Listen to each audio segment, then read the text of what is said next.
बिस्मिल्लाहिर्रहमानिर्रहीम। आज का हमारा टॉपिक है इंपॉर्टेंस ऑफ वाटर। ये अहम तरीन लॉन्ग क्वेश्चन है, ठीक है।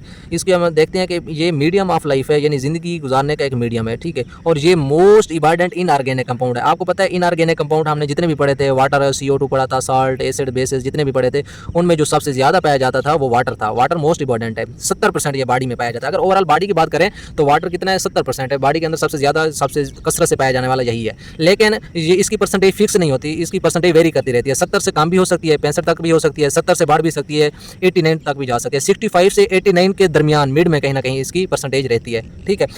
ये ओवरऑल बॉडी की बात की है। अगर हम बॉडी के टिश्यू की बात करें अलग-अलग, तो अगर बोन टिश्यू या बोन सेल की बात करें तो उनमें वाटर सिर्फ 20% होता है। अगर ब्रेन सेल की बात करें तो उनमें 85% होता है। हाँ, हम वाटर को पढ़ते क्यों हैं? क्योंकि जितने भी केमिकल रिएक्शंस हैं, बायोकेमिकल रिएक्शन जितने भी हमारे बॉडी में हो रहे होते हैं, वो तमाम के तमाम वाटर की मौजूदगी में होते हैं। कौन कौन से?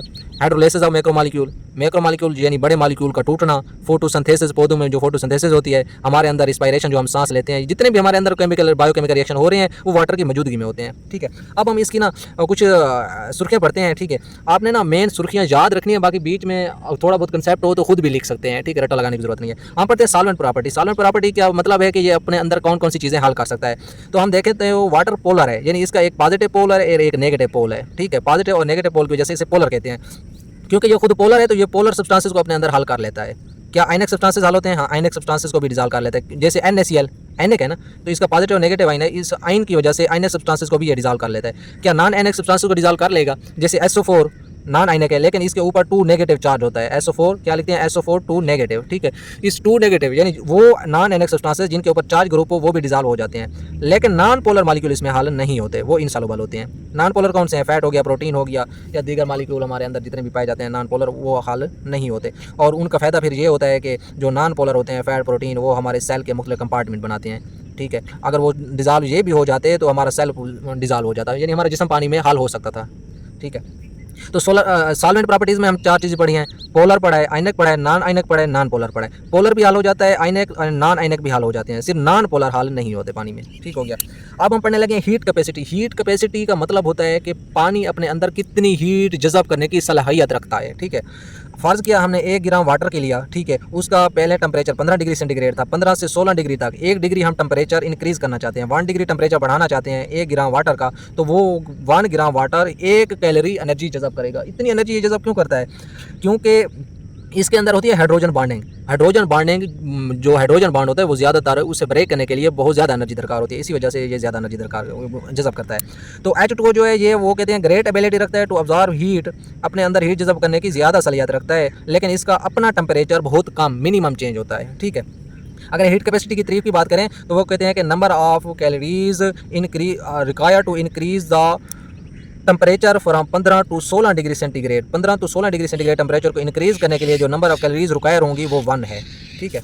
ये हीट कैपेसिटी होगी, यानी वाटर अपने अंदर हीट को जज़ब करने की कितनी सलाहियत रखता है। क्यों ज़्यादा हीट ऑब्जर्व करता है? क्योंकि हाइड्रोजन बॉन्ड को तोड़ने के लिए ज़्यादा एनर्जी दरकार होती है। इसका फ़ायदा क्या होता है हमें हीट कैपेसिटी का? क्योंकि माहौल के अंदर पानी ज़्यादा एनर्जी जज़ब करता रहता है तो माहौल का टेम्परेचर नहीं बढ़ता। हमारी ज़मीन पे जो समंदर है, ये समंदर ज़मीन का टेम्परेचर नहीं बढ़ने देता, क्योंकि ज़्यादा एनर्जी ये सूर्य की जज़ब कर लेता है, तो ये टेम्परेचर को स्टेबलाइज़ करता है, ठीक है।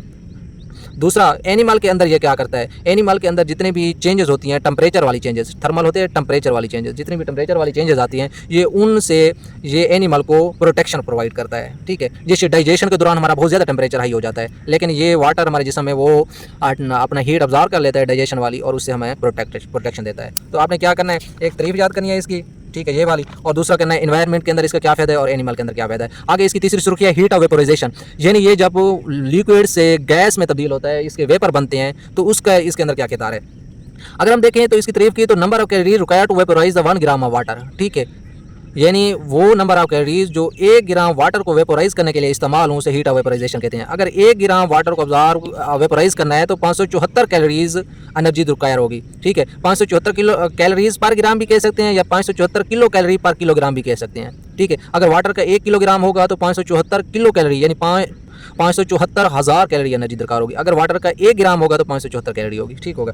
तो H2O जो है ये बहुत ज़्यादा हीट अब्जॉर्व करता है जब ये लिक्विड से गैस में तब्दील होता है, ठीक है। जैसा कि आप देखते हैं कि हम जो कूलर पंखे हैं उसमें ना पानी डालते हैं, वो पानी जब हम डालते हैं तो कूलर पंखा हमें ठंडी हवा क्यों देता है? क्योंकि जो कूलर पंखे के अंदर पानी होता है वो हवा का तमाम टेम्परेचर अपने अंदर जज़ब कर रहा होता है और ख़ुद लिक्विड से गैस में तब्दील हो रहा होता है। जब लिक्विड से गैस में तब्दील होता है तो हवा का टेम्परेचर जज़ब करके ले जाता है, हवा हमें ठंडी देता है। उसके बाद इसके फ़ायदे क्या हैं? जिस तरह हमने हीट कैपेसिटी के फ़ायदे पढ़े थे माहौल में और जानदारों में, इस तरह हम इसके हीट वेपोराइजेशन के भी फ़ायदे पढ़ते हैं। जो प्लांट हैं जब ये ट्रांसपायरेशन करते हैं, अपने अंदर से पानी को वेपोराइज करते हैं, या जो एनिमल्स हैं ये रिस्पायरेशन करते हैं, ठीक है। प्लांट के अंदर ट्रांसपायरेशन होती है, एनिमल के अंदर रिस्पायरेशन होती है। तो जब प्लांट ट्रांसपायरेशन करेंगे या एनिमल रिस्पायरेशन करेंगे तो वाटर उन्हें कूलिंग इफेक्ट प्रोवाइड करेगा।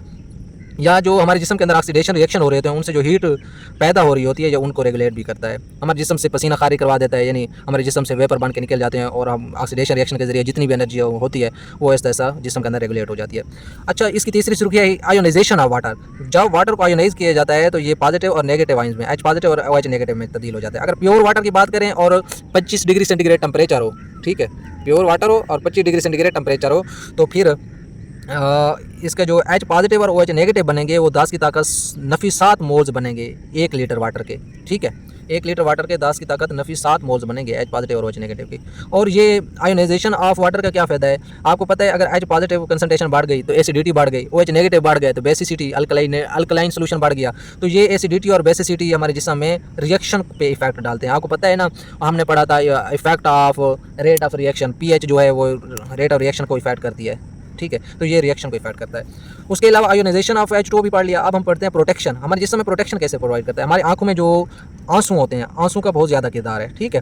तो जब हम जो पिपोटे हैं आँख के, जिसे हम आईलिड्स कहते हैं, उन्हें हम जब रगड़ते हैं तो ये जो आंसू हैं ये सरफेस ऑफ आइज़ को प्रोटेक्शन प्रोवाइड करते हैं, ठीक है। अगर आंसू ना होते तो जो ही हम पिपोटों को आपस में रूबिंग करते तो हमारी आंख डैमेज हो सकती थी। उसके अलावा ये फ्लूइड कुशन के तौर पे भी काम करता है, ठीक है। यानी ऐसा फ्लूइड बना देता है, गाढ़ा फ्लूइड, कुशन होता है गाढ़ा फ्लूइड हमारे आर्गन के अंदर कि हमें चोट वगैरह से बच जाते हैं। जैसे हमारे जोड़ों में, यानी हमारे जितने भी जोड़ हैं, टांग के जोड़ या बाजू के जोड़, ये जितनी भी हरकत करें तो ये जोड़ रगड़ नहीं खाते, क्योंकि इनमें ये फ्लूइड कुशन गाढ़ा फ्लूइड पाया जाता है, ठीक है, और ये उनसे रगड़ से बचाता है।